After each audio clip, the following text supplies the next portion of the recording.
Telangana government doctors association ఈరోజు సమ్మెకు పిలుపునిచ్చి ఈరోజు ప్రెస్ లో కూడా రిలీజ్ చేయడం జరిగింది. Telangana government doctors association GO 38 transfers ఏదైతున్నదో గవర్నమెంట్ ఇచ్చినటువంటి జీవో 38 నే మరి తుంగలో దొక్కి జీవో 38 ను అమలు చేయకుండా ఉంటున్నారు కాబట్టి ఈ రోజు మేము సమ్మెకు పిలుపునివ్వడం జరిగింది. రేపు ఉస్మానియా, గాంధీ, నిలోఫర్, ఉస్మానియాలో ఉన్న అన్ని దవాఖానాలలో ఓపీ సర్వీసెస్, తర్వాత ఎలక్టివ్ సర్వీసెస్, ఆపరేషన్లు అన్ని కూడా మరి బంద్ చేయడానికి జిల్లాలో అన్ని జిల్లాలలో కూడా స్టేట్ వైడ్ సమ్మెకి ఈ రోజు పిలుపునిచ్చినాము. మరి ప్రజలు మరి దీన్ని అస్వస్థకు గురవుతారు కాబట్టి కనీసం మమ్మల్ని ఏది అర్థం చేసుకోవాలని చెప్పేసి ప్రజలకు కూడా మేము వేడుకుంటా ఉన్నాము. ఈ రోజు తెలంగాణ గవర్నమెంట్ డాక్టర్స్ అసోసియేషన్ ని Telangana government principal secretary, CFW commissioner, committee ఏదైతే ఉన్నదో ట్రాన్స్ఫర్స్ కమిటీ ఏదైతే ఉన్నదో చాలా ఉల్లంఘిస్తున్నారు జీవో 38.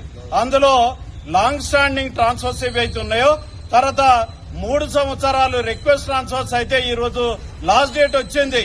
లాస్ట్ డేట్ వచ్చిన తర్వాత కూడా ఇప్పటి వరకు కూడా మేము కార్లకి చెప్పులు అరిగేటట్టు మరి వాళ్ళ ఆఫీసుల చుట్టూ తిరుగుతా ఉన్నాం.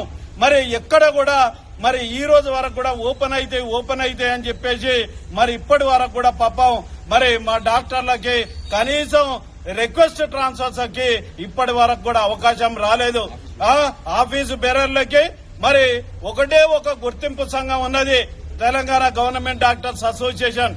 మరి ఏదైతే రీటెన్షన్ ఇస్తా అని చెప్పేసి ఈ రోజు వరకు కూడా మాకు రీటెన్షన్ ఇస్తా అని చెప్పలేదు. ఇప్పటి వరకే ఈ రీటెన్షన్ ఇస్తా అంటారు, అందులో పేర్లు పెడతారు. అక్కడ లిస్ట్ లో లాంగ్ స్టాండింగ్ లిస్ట్ లో ఉంటది. లాంగ్ స్టాండింగ్ లో ఆప్షన్స్ పెట్టుకోమంటారు. ఆప్షన్స్ పెట్టుకుంటే వేరే దగ్గర ఇవ్వడానికి ఏదైతున్నదో ఒక కుట్రపూరితంగా మరి ప్రిన్సిపల్ సెక్రటరీ గారు చేస్తా ఉన్నారు. మేము ఒకటే డిమాండ్ చేస్తున్నాం.